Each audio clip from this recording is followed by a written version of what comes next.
Okay na, maliwanag na tayo. Okay, magandang araw sa atin lahat mga kababayan, saan man panig kayo ng daigdig naron. Dito na naman tayo sa another episode ng ating vlogs.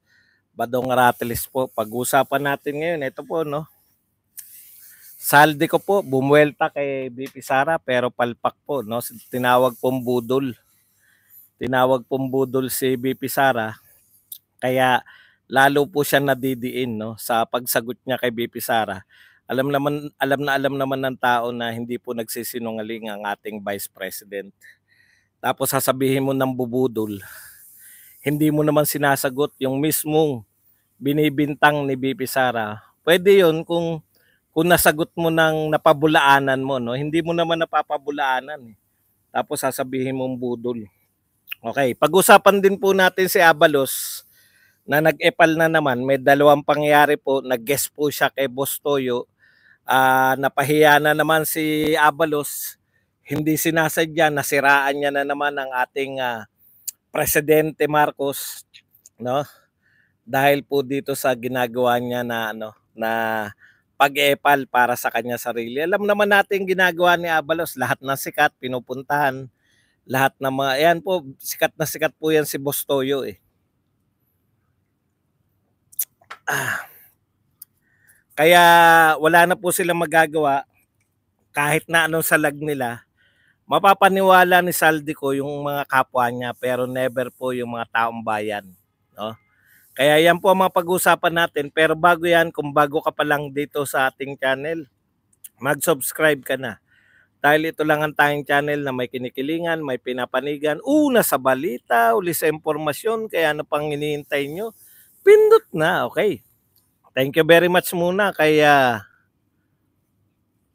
teka, hindi ko mabasa. Super chat. Thank you very much muna kay Gregory na nagbigay kagad ng 10,000 won. Yan. Okay, pag-usapan po natin, no? Ito po, unahin na po natin to si Abalos. Ito po ang sinabi ni Abalos, no, hinggil po sa kanyang basahin lang po natin.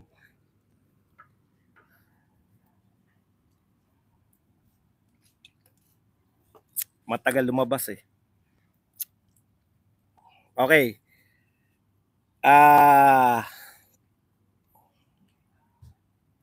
Hindi ko pala to nalagayan ng ano. Hindi ko pala na ipasok. Saglit lang mahirap talaga yung ano eh. Saglit lang po.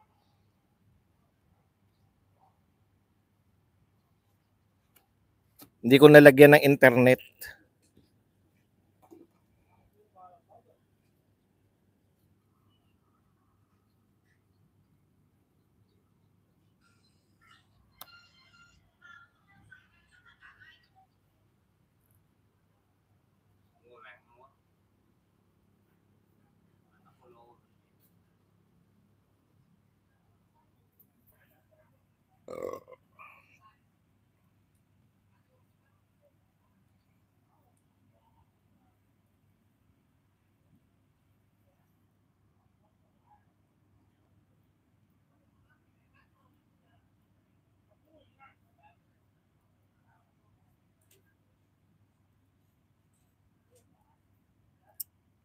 Okay, nilagyan ko lang po ng internet tong ating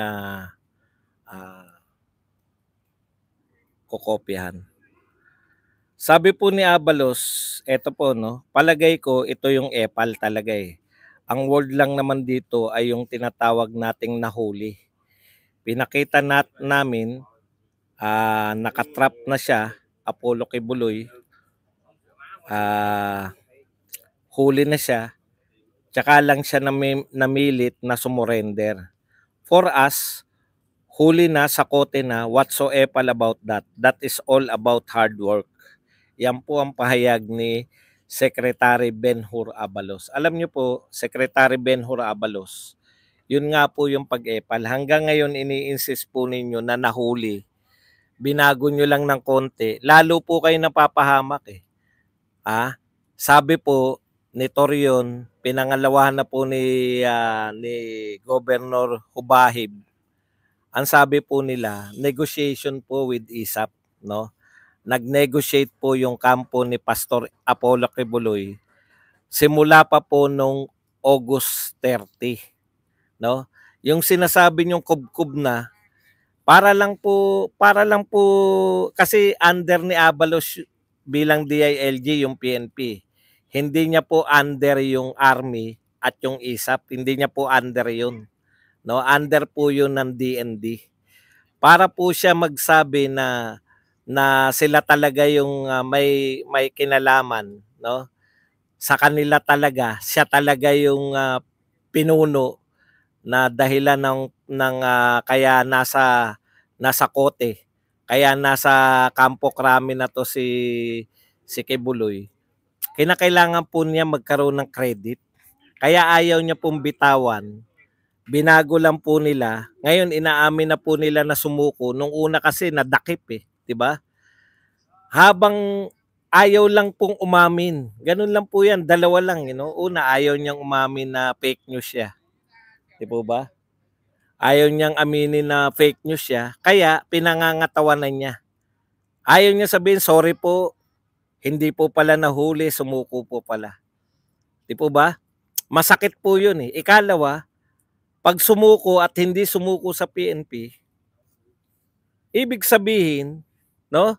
Sumuko pero hindi sa kanila, wala siyang ka-credit doon. Yung matagal nilang ginawa, ang tangi lang nilang nahita ay makakasuhan sila ngayon ni dating President Duterte. Yun yung pagkakaiba no? Wala ka nang nahita sa ginawa nyo dyan, no? Wala ka nang nahita sa mga pinagsasabi mo. Kiniklaim nyo na nariyan si Pastor Kibuloy, mahuhuli nyo na, no?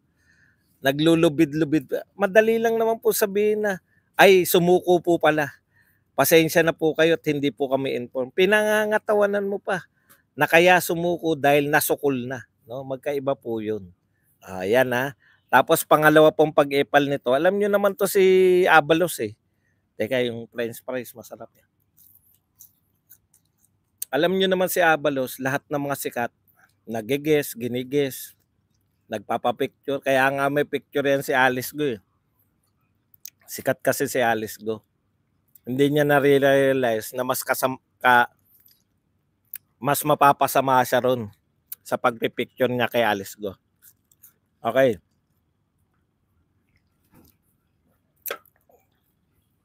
Nag-guess siya kay Boss Toyo.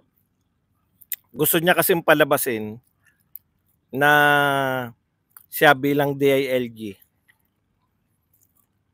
Ang kanyang pangunahing drug buster siya, di ba? Yan yung gusto niya bilang senador, siya yung makilala na bilang drug buster. Kaya sabi niya kay Boss Toyo, alam mo ba na ngayon linaw eh.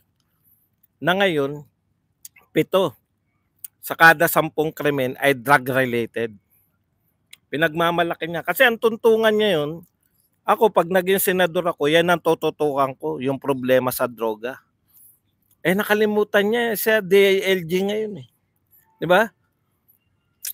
Yan yung gusto niyang Yan yung gusto niyang iparating, pero ang nakakalimutan niya, siya ang DILG, siya po yung pangunahing tao ng gobyerno, sekretary, para kumontra sa droga, 'di ba? Okay. Sa makatuwid, gusto niyang palabasin na siya ay drug buster. Kaya lang, yung pagbibigay niya, sabi niya, sa ngayon, 7 sa bawat 10 krimen ay drug-related. Kaya si Boss Toyo bilang wala naman sa kanya dahil gusto niyang i-promote. In fairness, ipopromote niya kaya sa nag-guess 'di ba? Ipopromote niya si Benhur Abalos. Okay. Gusto niyang i-promote si Benhur Abalos. Kaya ang sabi niya, bumalik na po. Walang bumalik na po, 'di ba? Bumalik na daw yung droga.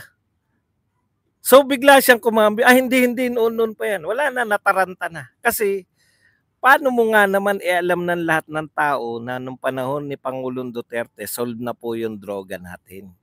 Di po ba?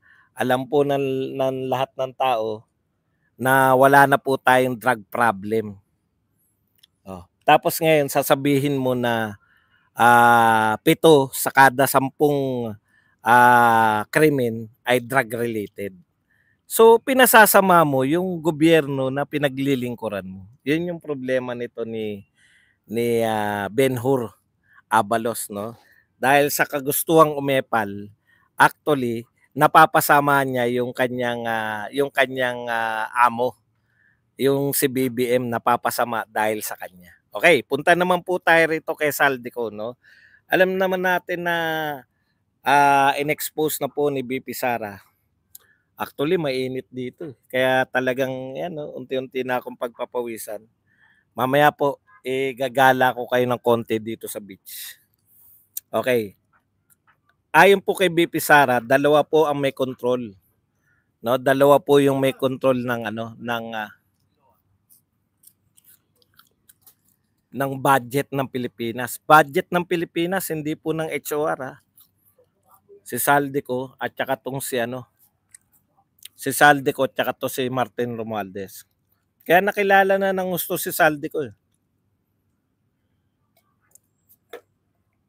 Alam ko na ngayon kung bakit gusto ni BP Sara na si Saldico yung mag-preside kasi siya yung chairman eh. Gusto palang banatan, no? Meron pala ditong how much is how much? 30? 30. Very good. If I have cellphone, can I? Yung pala. Ang problema ko kasi dito, maliligo ako, may cellphone, di ba? Ngayon, meron pala nun. Meron palang susian. Ngayon ko lang nakita. 30. Tomorrow. Okay. Balik po tayo. Ang linaw na sinabi ni BP Sara, pinagbintangan. Hindi na po to simpleng parinig, no? Pinagbintangan niya, meron pong 5 billion, no, na dinagdag sa budget ng DepEd mismo. Yung pong mga classroom. Dahil ayon kay BP Sara, hindi niya na kinakailangan corroborative dahil mismo yung budget mismo, yung na-approve na budget, no? Ilinaw po natin yan, tapos babasahin po natin yung sagot ni Ko. Ang binibintang po sa kanila, may budget na yung DepEd, approved na, tapos pinakialaman nila, kaya nadagdagan po yung budget para po sa nadagdagan yung budget para dito sa may classroom kasi ayaw magbigay ng SOP ni BP Sara. Kung ayaw niyang magbigay ng SOP, dagdagan natin ng budget at hindi na alam ni BP Sara kung saan napunta yung dinagdag na budget. Saan mapupunta yung budget insertion? No? Yun po yung kabulsa-bulsa. No? Yun yung sinasabi ni BP Sara. Tapos na lahat, na-deliberate na lahat, sinagot niya na lahat. Yan yung tuntungan ni BP Sara. Bakit pa ako, no? O may part 3 na raw. Mamaya papanoorin ko. Bakit pa ako sasalang diyan? Dalawa lang naman silang nasusunod ng budget. Ibig sabihin tatanungin siya ng tatanungin, huhubaran yung pagkatao niya, ipapahiya siya. Pagkatapos na na-deliberate na okay yan sa committee, okay yan na hanggang committee lang sila eh. Pero naroon pa rin po si BP Sara pag nung sinalang po sa plenary, naroon pa rin, no? Okay. So, sa madaling salita, pinatunayan po ni BP Sara, walang silbi tong mga budget hearing, no? Ang budget hearing na to ay palabas lang. Pero actually, yung hindi nakikita, doon po nagaganap yung insertion, yung tapos na. Budget hearing kasi live eh. Nakikita nyo kung paano sinusuri eh. Pagkatapos nung naka-live, yung sila-sila na lang. Yun dapat yung bycam na yan, yung bycam na hindi nila live, doon pala nagaganap yung mga budget insertion na yan. I-live nyo rin. 'Di ba? Dapat nila live nyo rin yung mga bycam na yan. Para sa ganun talagang malinaw na malinaw sa mga tao ang lahat.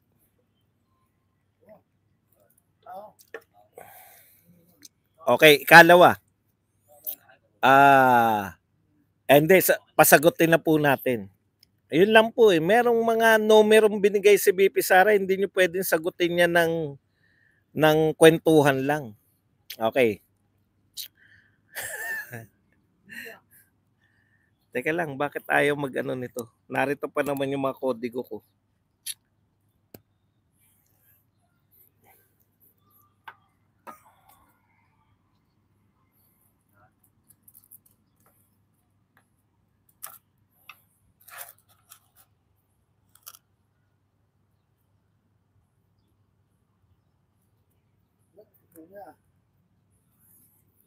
Yan po ang problema pag naka-live ka sa on location. Maraming ano bang baskil lang? Ano ibig sabihin ng baskil? Approve budget tapos i-insertion ng panila. 'Di ba?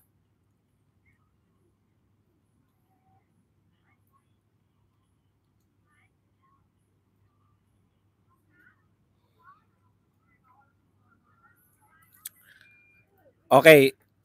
Yung mga naalala ko muna kasi narito po yung kodigo natin. Yung naalala natin na sagot ni ko. Una, hindi raw ginalang ni BP Sara. In fact, hindi siya umattend, no? Actually, umattend po si BP Sara eh. Umattend siya, ang haba ng ginawa ninyo. Ilang oras?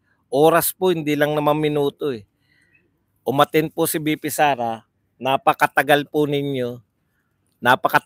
ninyo na isinalang si BP Sara, 'di ba? Tapos gusto nyo pabalikin pa uli dahil hindi kayo na-satisfy. Sobra-sobra naman, hindi nyo naman ginalang, no? Ikalawa,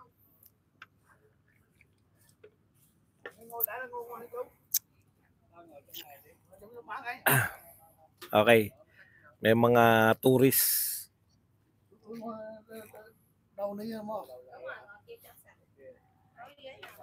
Wait.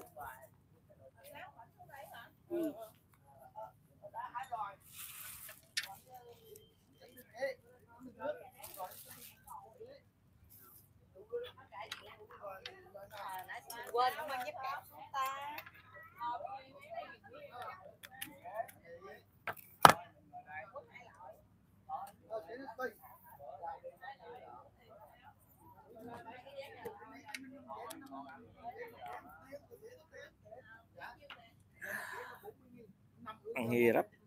Ang hirap sa location. Ganda ba? Mamaya ikot ko po kayo. Teka lang po Sige, kwentuhan muna tayo. Binulgar ni Senator Joel ang tungkol sa saldi contractor, mga projects na school. Alam nila, pangalawang pangulo siya, gusto nilang andon nila iniisip. Sherry Vlog, salamat po.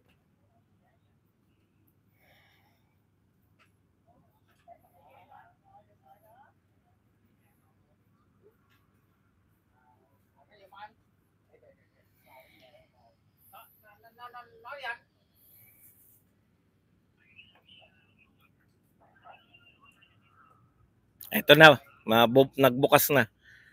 Saglit lang po. Hindi ko kasi maalala dahil alam niyo naman ano na tayo yung mga thunders na tayo sa mga ganyang bagay. Hindi na pwedeng wala tayong kodigo.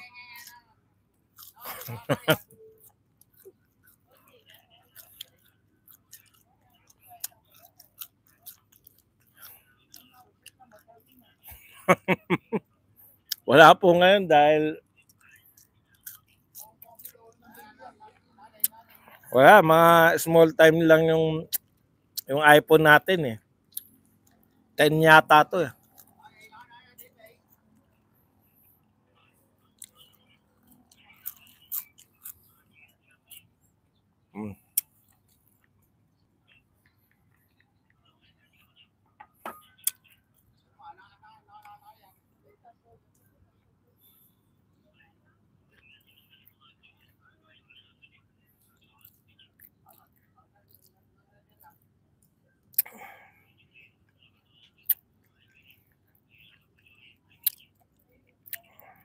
Okay, basahin na po natin. No?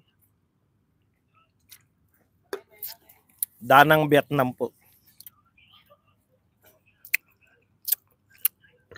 Ito po yung sagot ni congressman ko. Hindi po totoo yun. Kung nagagawa po niya yun sa Davao, sa confidential fund. Tignan nyo ang layo ng sagot ha. Ito po ang sinabi ni BP Sara. Ang budget ng Pilipinas ay hawak lang ng 2 tao. Hawak lang siya ni Congressman Martin, ni Congressman Saldico at Congressman Martin Romualdez. Yan ang katotohanan. Yan po yung sinabi ni BP Sara. Tignan nyo po kung paano sumagot to si Saldico. Hindi po totoo yan.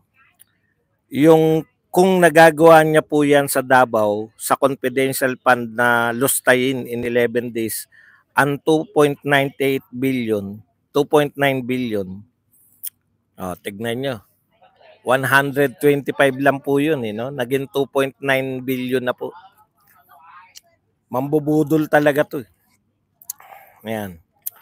125 lang po yung binibintang. Sa'yo naman 2.9 billion na kagad. Kayang-kaya niya rin gawin kapag siya ang nakaupo. Ang kanyang mga pananakot sa aming kongresista, hindi na po ito dapat palagpasin. May banta na, no, si congressman ko. Ano po ba yung pananakot na sinasabi? Pananakot po ba na i-expose? Alam ko hindi nanakot si BP Sara no? Sumasagot lang siya Dati hindi sila sinasagot. Ngayon nananakot na. Baka ikaw lang ang natatakot. In-expose ka lang nakontrolado mo yung budget Hindi mo nga alam yung sagot.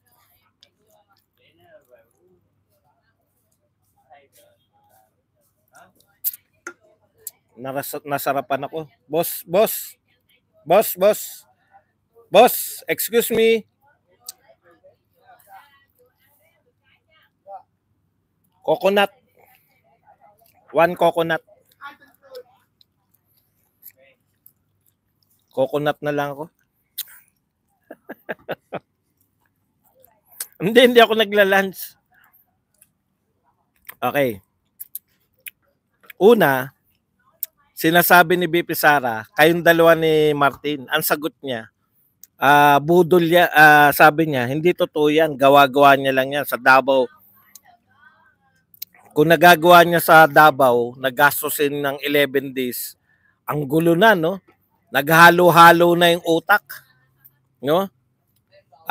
Nalustay in 11 days in 2.99 billion. Una, halo-halo na po, no? Yung sinasabi ni Saldico, kung nagagawa niya siya sa Davao na gastusin ng 11 days, alam ko 11 days, 125 Okay, ikalawa. Pananakot daw sa kongresista yung ginagawa niya. Nanood po tayo lahat Di po ba? Nanood tayo lahat ng hearing. Meron po bang pananakot si BP Sarang ginawa? Paano po tinakot si Saldi? No, hindi po pananakot to. Tapos ikatlo niyang punto, hindi na ito dapat palagpasin. So siya po yung nagbabanta na hindi niya dapat palagpasin. Yung pananakot daw sa kanya. Pananakot na pala yung sinabi lang. Yung sinabi lang po ni BP Sara na siya yung may control ng budget, sila ni Martin. Pananakot pala yun. Sagutin mo kung hindi totoo. Okay, eto pa po ang isa pang sagot nito ni Saldico.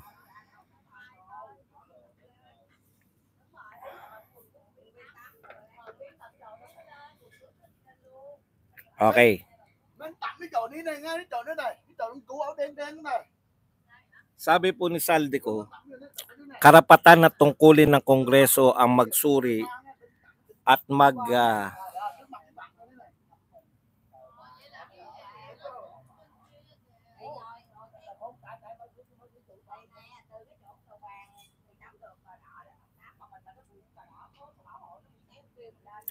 karapatan ng tungkulin ng Kongreso ang magsuri at magbusisi ng budget ng bawat ahensya ng gobyerno. Ayan. Kaya daw po nila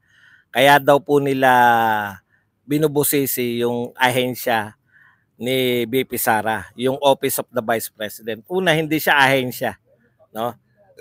Opisina siya ng Vice President. Pangalawang pinakamataas na tungkulin, no? Baka hindi pa natin alam. Tapos tuloy natin. Ikalawa, ayon kay Ted Filon, sinasabi ko talaga si Ted Filon para damay-damay. Ayon kay Ted Filon, no? Hindi totoo na binusisi niyo yung mga ahensya. Di ba? Ano po ba yung mga ahensya na hindi niyo binusisi? Hindi niyo po binusisi yung ahensya ng gobyerno, no? Na nagngangalang Department of Agriculture, no? Yung ahensya ng gobyerno na DPWH at yung ahensya ng gobyerno na DOTR. Okay, bakit po hindi niyo binusisi? Kung ang katwiran po ninyo ay ang Office of the Vice President ay may disallowance, mas malaki po yung disallowance ng mga ahensyang binanggit ko. So hindi po totoo yung sinasabi ninyo. Okay? This is not just a matter of accountability, but a duty to the Filipino people. Ang hindi pagsagot sa mga tanong ng kongresista sa kung paano ginamit ang pera ng taong bayan, lalo na ang hindi pagdalo sa budget briefing ay nagpapakita ng kawalan ng respeto, hindi lang sa mga kinatawan ng mamamayan, kundi sa buong sambayan ng Pilipino. Gandang pakinggan, no? Ang hindi pagsagot, lalo na hindi pagdalo, ay budget briefing nagpapakita ng kawalan ng respeto. Ang tanong po, karespe-respeto po ba kayo? Kayo po ba nagbigay po kayo ng respeto sa ating Vice President? Tandaan niyo yung sinabi ni Marcoleta, meron kayong long and storied, long and anong tawag nila? Long held tradition. No, meron po kayong tradisyon na iginagalang yung dalawa sa pinakamataas. Di po ba? Ibig sabihin, kayo nga hindi nyo nire-respeto yung sarili ninyo. Yung sarili ninyong tradisyon. Ang tanong, mali po ba yung tradisyon nyo? Tinanong nga si Kimbo, mali po ba yun? Lalabagin po ba natin yun? Tignan nyo sagot ni Kimbo, no pareho. Lalabagin pa po ba natin yon? Sabi, tanong ni Marcoleta. Yung long honored, yun po, long honored tradition. Kaya nga tayo honorable. Sabi ni Marcoleta. Kaya tayo tinatawag na honorable dahil meron tayong mga long honored tradition na sinunod ng mga nauna sa atin hanggang ngayon. Babaliin na po ba natin yan? Ikalawang tanong ni Marcoleta kay Kimbo. Mayroon po bang karapatan? Mayroon po bang kapangyarihan itong committee natin? Committee lang yun No? Long honored tradition. Mayroon po bang kapangyarihan yung committee natin na baliin yung tradisyon na yan? Ano sagot ni Kimbo? No and no. Parehong no. Ibig sabihin, hindi dapat baliin yung tradisyon. Ikalawa, wala tayong karapatan sa committee na to. O yun pala, sabi ni Marcoleta, bakit hindi pa natin to patigil? Kaya divide the house. Alam na nila yung gagawin. I-divide ang house. Pag merong pumalag, divide the house kagad. Di ba? Pumalag, divide the house. Ayun nga po nangyari. Dinivide ang house. So binoto nila natanggalin. Paano pa kayo tatawagin na honorable kung wala na kayong ino-honor? Long honored tradition nga Tapos hindi nyo i-honor. Tapos nagsasabi ka na kawalan daw na respeto. Anong ginawa nyo? sa sarili nyong house. Hindi po yan hindi po ibang tao, yung sarili nyo mismo, yung long honored tradition mismo ninyo ay hindi nyo ginalang. Kayo mismo ang hindi gumalang sa inyong tradisyon. Hindi po si BP Sara. Kayo mismo ang ayaw nyong igalang yung inyong tradisyon. Sasabihin nyo, walang respeto. Ikalawa, hindi ba sumagot? Hindi ba sumagot ang... Doon nga po naganap yung Shiminat. Di ba? Maaring hindi nyo gusto yung sagot niya, pero sumasagot po. No? Maaari po na hindi nyo nagustuhan, pero mali po na hindi sumasagot. Ang gusto nyo, pumailalim sa trap ninyo si BP Sara. Yun po yung gusto nyo eh. Meron kayong plano, gusto nyo pumasok sa plano nyo si BP Sara. Parang aambusin nyo si BP Sara nung ayaw niyang pumasok dun sa ambush. Parang itatrap nyo siya, yung ayaw niya magpatrap, galit kayo. Alam niya na ngang itatrap siya eh. Bakit pa siya sasagot? Ganun po talaga yung matatalinong tao. Pag hindi nyo po nawaisan, galit kayo. Di po ba? Okay, ikalawa. Hindi na pala ikalawa, nakakarami na tayo. Hindi po yan, kung nabastusan po kayo, hindi po binabastos ni BP Sara. Kung feeling po ninyo nabastos kayo, hindi po para sa mamamayan yun. Para lang sa inyo yun. Para lang po yun sa inyo. Hindi po yan para sa buong mamamayan. Okay. Basa pa tayo. Hindi namin to ginagawa. Kay Saldi ko to. Hindi namin to ginagawa para sa amin, kundi para sa bawat Pilipinong umaasa na ang kaban ng bayan ay ginagamit ng tama. Respect for the process means respect to the people we serve. Hindi nyo nga sinunod yung sarili nyong proseso eh. Ang proseso nyo po riyan, long honored tradition, Vice President at President, hindi na po yan binubusisi. Kayo po ang hindi sumunod, hindi po si BP Sara. Tuloy lang po natin. Meron pa po siyang sagot na isa. Ito mahaba-haba.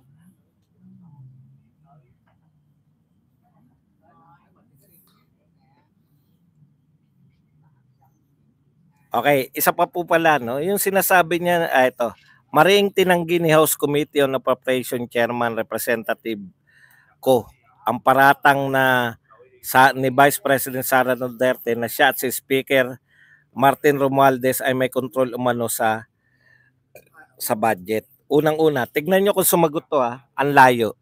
Sabi niya, unang-una, pambubudol na naman po yan. Pambubudol daw. Budol daw po si BP Sara. Napakalaking pambubudol. Akala nila, ang taong bayan hindi matalino. Matalino po at sasagutin po natin yan. Yan. Tignan natin, sasagutin. Ano po sagot niya? Unang-una po, ang miyembro ng appropriation is around 139. Ang vice chairman po is around 56. Ang congressman po is 300.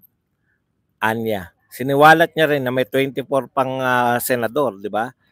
Okay. Isiniwalat ng Vice Presidente sa isang panayam na dalawa lang silang kongresista. Ito po yung mga sinabi ni BP Sara, no? 5 billion yung dinagdag nilang dalawa. Pinagbibintangan kayo eh. Dinagdagan nyo na 5,000. Tapos sabi niya, sasagutin po natin yan. Ano yung sinagot? Ano yung sinagot ni BP Sara? Ni Saldix ko? May sinabi, dinagdagan nyo ng 5 billion eh. Dahil ayaw kong magbigay sa mga congressman. Ayaw niya magbigay ng SOP.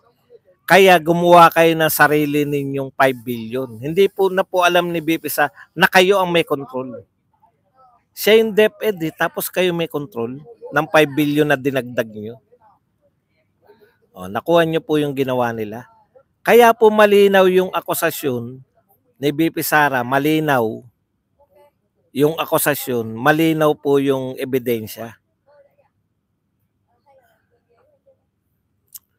Na kayo po kinontrol ninyo yung dinagdag ninyo, hindi po napunta sa DepEd, hindi po kontrolado ng DepEd. Dahil hindi nyo makontrol yung budget ng DepEd, kaya sinasabi ni BP Sara na ang may control kayong dalawa. Paano mo sinagot? Hindi totoo yan, nambubudol lang yan. Mahusay talaga mambudol yan. Inulit-ulit mo lang yung budol eh. Tapos bigla mo sasabihin, meron miyembro ng 300 congressman, ganito ang miyembro ng House of Appropriation Committee. Anong connect nun? Eh kahit ba 1,000 pa kayong congressman eh. Kung kayong dalawa ni Martin na may control eh. Tama pa rin po si BP Sara. 10 bilyon daw ang dinagdag, hindi 5 bilyon. Oh. Maraming salamat po sa pagtatama. Dinagdagan nyo ng 10 bilyon. Puta, pinag-uusapan natin na matagal, 125. Tapos yung 10 bilyon na kontrolado nyo raw. Sabi ni BP Sara, hindi pinag-uusapan.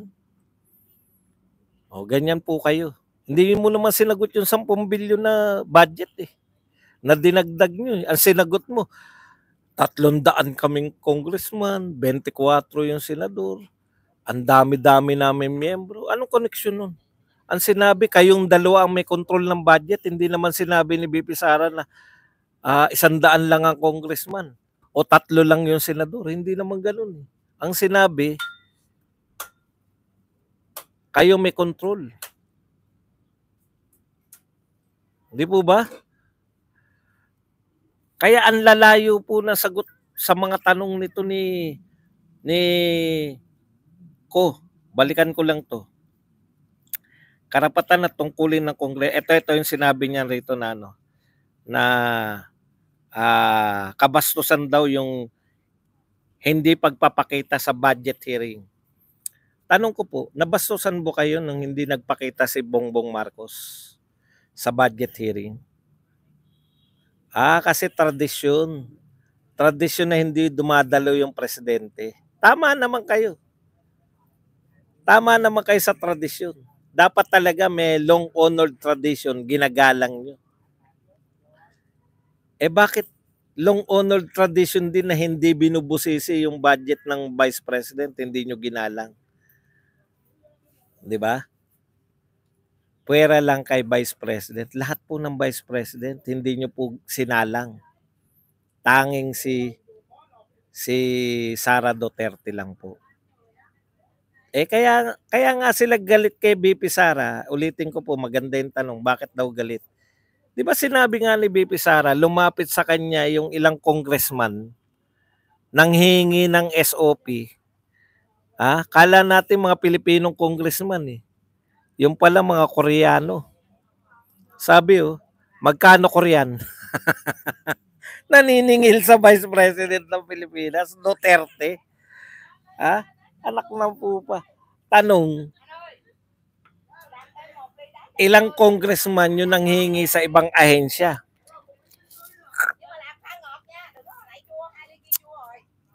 Diba? Magkanong budget yung nakukuha nila? Yan lang po ang ating mahirap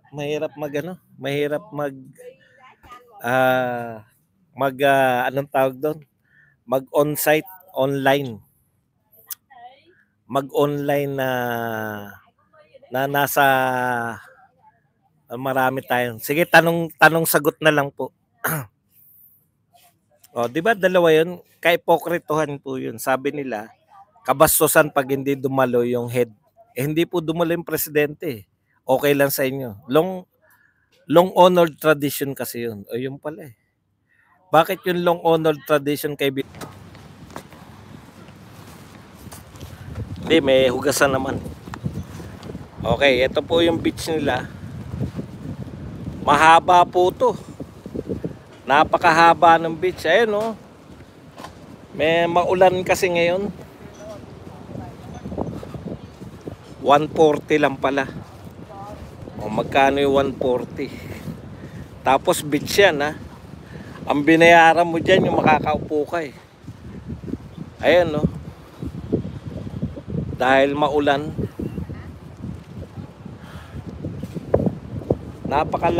napakalawak po ng beach nila.